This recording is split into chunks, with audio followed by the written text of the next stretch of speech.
does not promote any violent, harmful, or illegal activities. All content provided by this channel is meant for an educational purpose. Dilip ঘোষকে চমক দেখি হঠাৎ করে কোনোদিন সকালে শুনবো না তো যে দিলীপ ঘোষ তৃণমূলে জয়েন করেছে। কল্পনা করতে তো পয়সা লাগে না, করো না। না মানে কল্পনা আমরা কি করব, মানে আপনি কি সেটা অনেকেই করছে, তো কেউ তো কল্পনা করে এটা বার করেছে, এবং এই কল্পনা কি প্রতি মাসে 2 মাসে পাল্টে 21 তারিখ অবধি আবার ডেট দেওয়া হয়েছে। আগে অনেকগুলো তারিখ হয়ে গেছে, আবার 21 তারিখ, তারপরে আবার অন্য ফান্ডা শুরু হবে।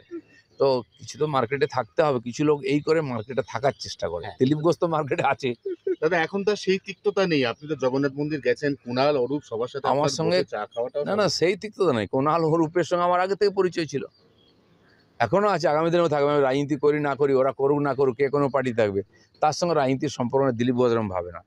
আজকে আমার পার্টিতে, কালকে টিএমসি ছিল, আমার শত্রু ছিল, কাল চলে আমার কাছে বসলো, আমার বন্ধু হয়ে গেল, পরশু আবার চলে গেল, আমার শত্রু হয়ে গেল। দিলীপ ঘোষের বন্ধুত্ব শত্রুতা এত হালকা নয়। যারা এভাবে করে তাদের রাজনীতির ব্যবসা করে, তাদের সমস্যা আছে, ঠিক আছে। দিলীপ ঘোষের এরকম সমস্যা নেই। ভিডিওটা দেখে আপনারা বুঝতে পেরেছেন কি বলতে চাচ্ছি।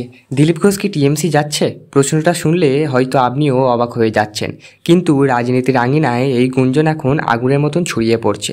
এদিকে তিনবার প্রধানমন্ত্রীর সভা থেকে বাদ পড়েছেন তিনি। অন্যদিকে দিলীপ ঘোষের স্পষ্ট ঘোষণা, খড়গপুর ছেড়ে কোথাও যাচ্ছি না, যাদের সঙ্গে থেকেছি তাদের সঙ্গেই থাকবো। এবং আরেকদিকে দীঘার জগন্নাথ মন্দিরে দেখা গেছিল মমতা বন্দ্যোপাধ্যায়ের সঙ্গে। এই নিয়ে একাধিকবার অনেক গুঞ্জন উঠেছে। তাহলে কি বিজেপিতে তার গুরুত্ব ক্রমশ কমছে, নাকি দলের ভেতরের কৌশল ইচ্ছা করেই তাকে আলাদা করে সরিয়ে রাখা হচ্ছে? আর আসল প্রশ্ন, সেই সুযোগ কি টিএমসি কাজে লাগাবে? চলুন দেখে নেওয়া যাক খুঁটিনাটি। দিলীপ ঘোষ কেন বিজেপির বড় বড় সভা থেকে বাদ পড়ছেন? কেন তিনি প্রকাশ্যে খড়গপুরের আসনের নাম করলেন? রাজনীতির ভেতরের বাইরে কি বার্তা লুকিয়ে আছে এই বক্তব্য? আর 2026-এ বিধানসভার ফলাফল কি হতে পারে? একটা জিনিস মাথায় রাখবেন, বাংলার রাজনীতি মানে শুধু দল নয়, ব্যক্তিত্বের লড়াই। এবং দিলীপ ঘোষ সেই ব্যক্তিত্ব, যিনি নিজের আক্রমণাত্মক স্টাইলকে দিয়ে একসময় বিজেপিকে আলোচনার কেন্দ্রবিন্দুতে এনেছিল। দিলীপ ঘোষ 2015-তে রাজ্যে বিজেপির সভাপতি হন। তার নেতৃত্বে বিজেপির ভোট শেয়ার 2019-এ লোকসভায় 1 লাফে বেড়ে যায়। খড়গপুরের আসন থেকে তিনি বিধায়ক হন, পরে সংসদ হন। তার খোলামেলা ভাষণ, রাস্তায় নেমে লড়াই করার অভ্যাস তাকে জনপ্রিয় করে তোলে। কিন্তু সময়ের সঙ্গে সঙ্গে তার অবস্থান দুর্বল হতে শুরু করে। দিলীপ ঘোষ অনেক সময় দলের ভেতরে গোষ্ঠীদ্বন্দ্বের শিকার হতে হয়েছে। সর্বশেষ দমদমের সভা হোক বা মোদির মেগা র্যালি, টানা 3বার তাকে ডাকাই হয়নি। আর এই জায়গাটাই দর্শকদের প্রশ্ন করতে বাধ্য করেছে, এ কি শুধু কাকতালীয় নাকি সচেতন সিদ্ধান্ত? প্রশ্ন, 3বার বাদ পড়েও তিনি প্রার্থী হবেন দিলীপ ঘোষ? আবার পার্টির একটা সিস্টেম আছে, কমিটি কি ঠাক করবে? প্রশ্ন, আপনার গুরুত্ব এখনও আছে কি?